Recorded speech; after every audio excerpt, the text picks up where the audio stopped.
Hello, my name is Mr. Peter Munzier. I'm a lover of English, a teacher of junior school. That means I teach everything in junior school. And I work at Green Seas International School.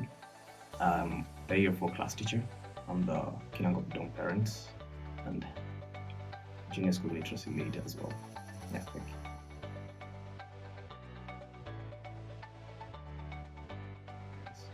What inspired me to pursue education wasn't necessarily teaching in class. I tend to look at life as a school. I'm a student of life, as I often like to say. And the best place for me to do just that seemed to have been in the context of education. However, also how I found myself there is a whole nother journey. By and large is I'm a lover of English and I loved to pursue English. The only context in which I pursued English would be in the context of education and school teaching, and that's how I found myself here.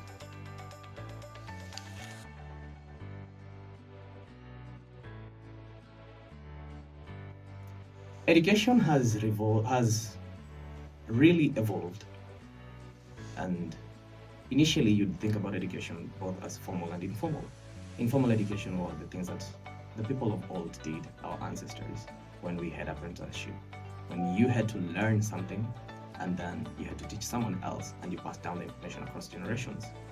That evolved around the 18th century to become formal education as we know it. However, it was preceded long before by philosophers and teachers who mastered their crafts and they tended to pass along the crafts that they acquired to their apprentices.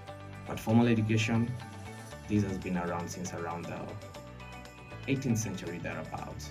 And now learning has come within the four walls of the classroom rather than outside there. And that is one of the biggest changes in education. That is one of the biggest evolution of education until now.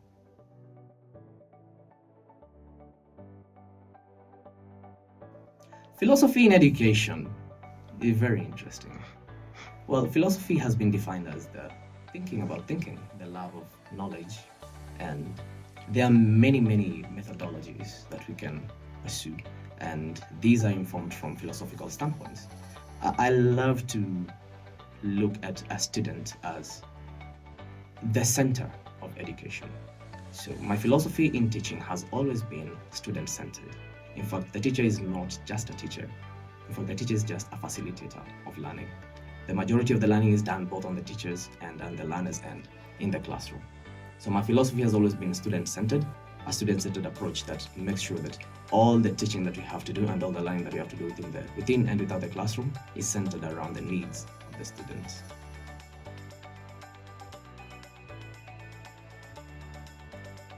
There is a famous saying, every child is like a butterfly. Their wings are colored differently. They fly at different altitudes and all that. Every child is unique. We have children of different abilities across the spectrum. The most important thing is understanding the student's needs as genuinely as you can and differentiating your teaching towards the needs, suited towards the needs of the student. My approach to students is bespoke. So I look at every student as an individual and their needs, and I try and caricature my teaching experience around the needs of every individual student and try to reach out to as many as I can. Sometimes you reach out to everyone, sometimes you reach out to no one, but sometimes you reach out to some, and most often than not, you reach out to the majority.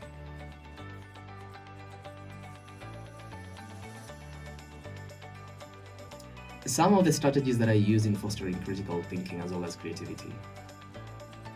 I once read of an experience, an experiment as well, and it is the classical conditioning experience where we had, I think his name was Pavlov. He needed to establish behavior for a child, for dogs. So what he did is, before giving the dog food, feeding the dog at every time, he'd ring a bell, and the dog learned to associate the sound of the bell to mealtime. And any time that he fed the dog, he gave the dog food without ringing the bell, the dog did not eat, even if it was time to eat. And eventually, the dog learned to associate the ringing of the bell with feeding time. every student is different, not difficult, sorry. Every student is different, and they're all creative in different abilities. We have some that are strong in humanities, some are strong in sciences and mathematics, some are strong in co-curricular and extracurricular activities and sports. And as such, you find that each and every student has different abilities. The most important thing is to make sure that the learner understands their abilities and they understand their capabilities.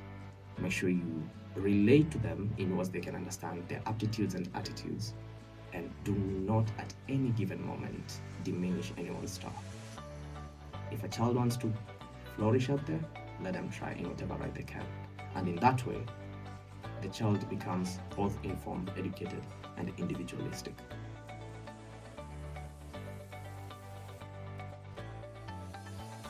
Equality is a concept that it's quite broad, and if we are thinking along the lines of traditional equality, where we have men and women who of course find themselves in society, and the society, depending on the nature of the society, some societies are patriarchal, some are matriarchal, and you'll find they favor different genders at different times. However, education has quickly set itself apart as a tool that informs the human thinking. And once an individual is able to think by themselves, for themselves, on their own, then they decide what is the best course for them. And equipping each and every learner and each and every student and each and every person, regardless of whatever contextual matters that affect their wherewithal to acquire the same. If we have education at least rolled out to everyone, then we can be sure that each and every individual, upon embracing education, will become a thinking person. And there is no better advantage that you can be given in life other than being equipped with the knowledge of how to think. That will make you equal along the traditional definitions of equality. Yeah.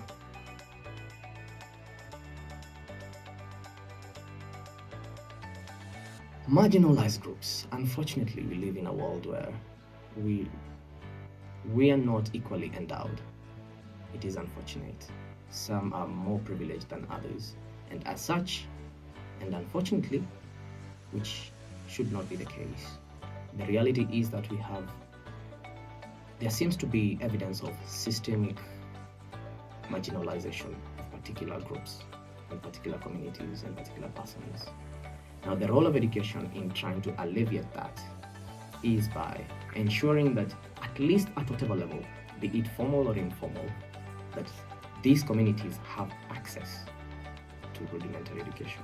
I think it was Nelson Mandela that said, education is the greatest tool you can use to change the world. And once you roll it out to anyone and everyone, I think we've seen all these success stories from people who came from nothing, charted their way through life, and right now they become something. And they give back to the community as well from where they began. And I would credit that largely to the importance of education getting to the marginalized groups.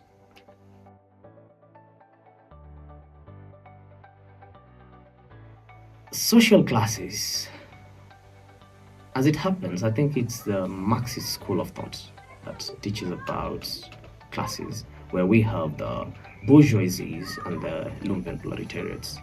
And unfortunately, we live in a world, again, like I did mention, there seems to be evidence of systemic truncation of people into different strata. And when we are stratified along different groups and along different parameters, social classes are inevitable. And the reality of life is that we live in a world where we have social classes.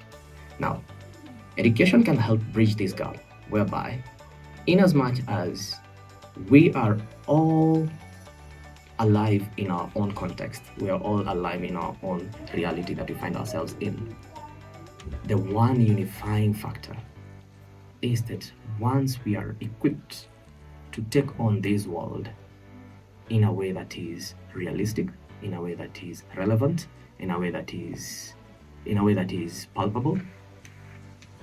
We can use education as a tool to make sure that we're given that equal opportunity. And this ties back to the equality question that you did ask. Now, when we have people who are marginalized and they belong to different social classes and they have different access to different things, we find ourselves in a position where that person is at an obvious disadvantage. So once we bring in education, at least we give them fighting tools to try and chart their way in this very, very cruel world that we live in.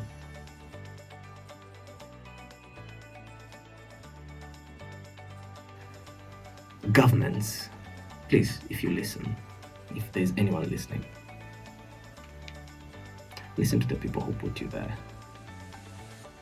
It's difficult. Dare I say, it's intentional.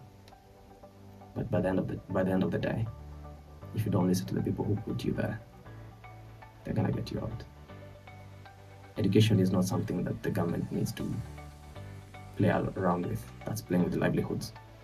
That's playing with people's futures. It is so unfortunate you'll go to places where you find a government official put in charge of making sure that we have equal access to opportunities and resources and everything else. And we have a madhouse